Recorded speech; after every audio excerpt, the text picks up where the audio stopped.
A gente volta a falar de carnaval, é tempo de alegria, diversão, mas é preciso ter cuidado com os excessos desse período. E para que aquelas pessoas que fazem um tratamento contra a dependência química, a atenção precisa ser redobrada. Aqui em Teresina, algumas clínicas e outros espaços terapêuticos que cuidam da reabilitação de pessoas com uma certa dependência têm programações especiais para esse período, com cuidado que requer bastante sensibilidade e principalmente para que eles entendam que é possível sim curtir o carnaval sem drogas, sem vício. E por isso que sobre o assunto nós vamos conversar aqui no nosso estúdio com o psicólogo Vinícius Clarindo. Seja muito bem-vindo aqui ao Fala Piauí. Muito obrigado. Temos que falar sobre esse assunto, né? Porque às vezes a pessoa pensa que por estar tomando um álcool é algo normal, porque toda esquina tem um álcool, né?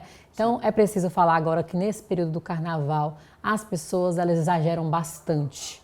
E a gente pode começar falando sobre como é que essas pessoas conseguem lidar com esse período carnavalesco. Mais uma vez, seja bem-vindo. Obrigado. Boa tarde, Ana. Boa tarde a quem nos assiste. Eu gosto sempre de trazer o contexto da coisa, né? Que é quando a gente fala sobre cultura, sobre processos sociais que estão acontecendo dentro da nossa própria sociedade, o carnaval é um feriado que é muito aguardado, né, no ano por muitas pessoas. E é tempo de festa, de folia, de confraternização, né? A gente sabe que as pessoas que estão em tratamento, elas precisam fazer muitas adaptações na vida, né? E se eu pudesse escolher uma palavra para definir o tratamento, eu diria ressignificação, né? Que é uma coisa que precisa ser feita de uma forma bem atenta, né? Bem cautelosa, porque, como você disse, né? É um evento, né? Que a gente costuma esperar, né? E aí, para eles, não é diferente. A vida toda foi dessa forma e tudo mais, então a gente sempre busca no tratamento a ressignificação, né? E quanto ao projeto, né? O projeto, a gente fez um projeto na Clínica Restaurar, eu falo em nome da nossa equipe multidisciplinar, né, onde a gente trouxe um pouco dessa ressignificação para o processo do carnaval, né? Em um contexto histórico, o carnaval nem sempre foi a festa que a gente conhece, né, de ruas, bebidas e tudo mais, não.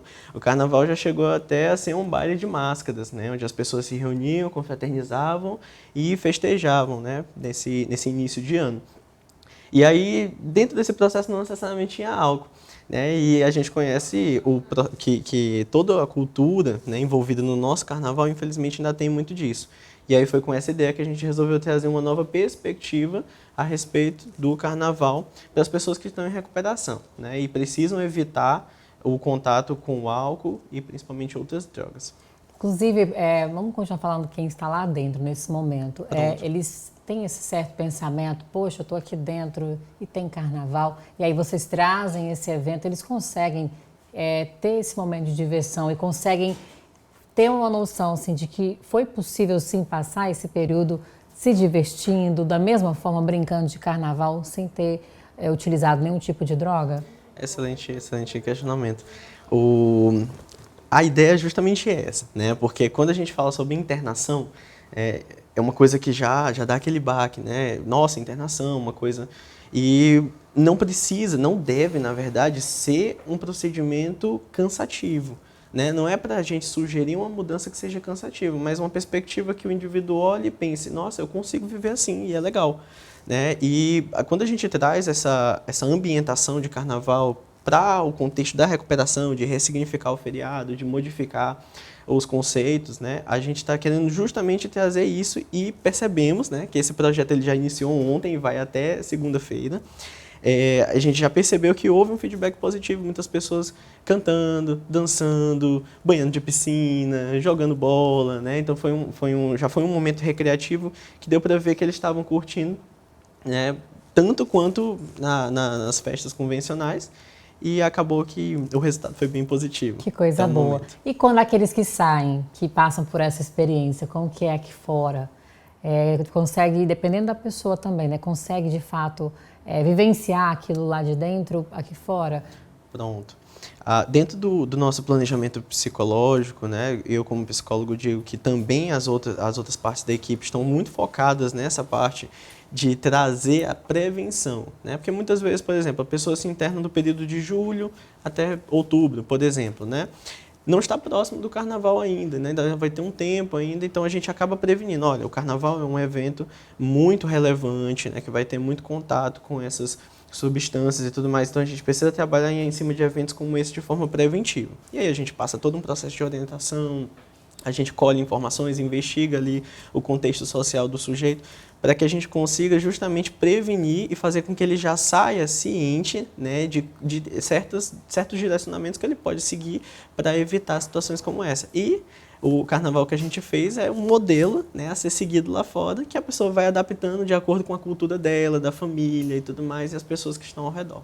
Até porque as clínicas acompanham, né, depois. Sim, a gente tem um projeto de pós-internação que está amadurecendo bem, né, a respeito de acompanhamento, principalmente psicológico e psiquiátrico, né, e a gente faz toda essa ponte para manter. A clínica em si, no momento, ela ainda não está com o nome Restaurar aliado ao pós-internação, mas com certeza disponibiliza os profissionais e a recomendação no final do tratamento para que a gente faça esse acompanhamento. Podemos dizer que o álcool é o mais difícil, né? O álcool é muito difícil, porque em todo lugar que você vai tem ele, né?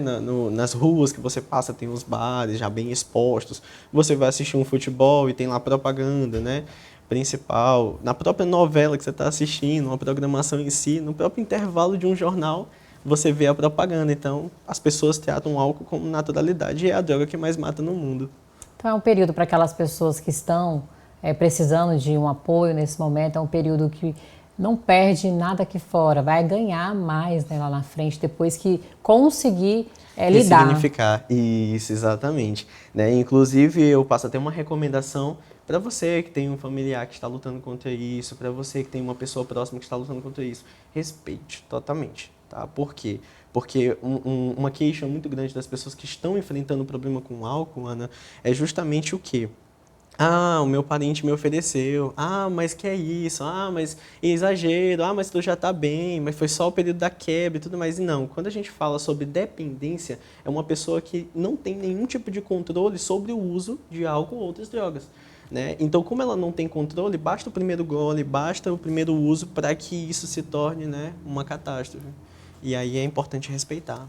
Tem que incentivar a não continuar usando, né? A deixar de usar, porque Deixar não é uma pessoa totalmente. que bebe socialmente. Sim, inclusive eu já ouvi muitos relatos de famílias que adotam essa postura de respeito e aí já falam assim, olha, traz o suco, né? O suco das crianças e do... Então, assim, de vez em quando eles fazem até umas brincadeiras, é bem legal. Olha aí, dá para passar o carnaval sem isso. Demais, é legal demais. Só para finalizar, uma pergunta que eu acho que vai ser importante para quem está nos assistindo. Uma pessoa que hoje, por exemplo, da sua família, de ciclo de amizade, que está passando por algum tipo de dependência, mas não identificou, a própria família não identificou, a partir de qual momento que a pessoa tem que ter um olhar para poder prestar atenção, acender um alerta? Opa, essa pessoa não bebe socialmente, ela precisa de ajuda. Eu vou definir em pouquíssimas palavras, depois eu desenvolvo. Perda de controle. Perda de controle. Consigo parar? Consigo ficar já sem? Né? Porque, por exemplo, as pessoas gostam de dizer, eu tomo a minha cervejinha no final de semana e tudo mais. Ok, mas por algum motivo você resolve tentar parar e ficar sem sua cervejinha no final de semana. Você consegue? E aí isso já é o primeiro alerta, né? E aí depois isso vai, logicamente, pode evoluir, né, e se tornar um impacto financeiro. Eu estou deixando de pagar minhas contas para consumir o álcool ou outras drogas. Eu estou deixando de me divertir com a minha família ou comigo mesmo de outra forma para preencher esse espaço com álcool. Então é quando o álcool e outras drogas começam a substituir, né, alguns processos fundamentais, né, ou financeiros dentro da vida de uma pessoa. Então aí já, liga o alerta, né, tenta trazer aquela pessoa para a consciência e levar ela até o tratamento adequado. Maravilha, muito bom ter o senhor aqui falando sobre esse assunto, muito Obrigado. válido para as pessoas que estão passando por algum momento difícil, para aqueles que já saíram e para mostrar de fato que é possível curtir o carnaval sim, né? Muito obrigada. Eu que agradeço. Seja sempre bem-vinda aqui ao Fala Piauí. Oh, coisa boa. Bom demais.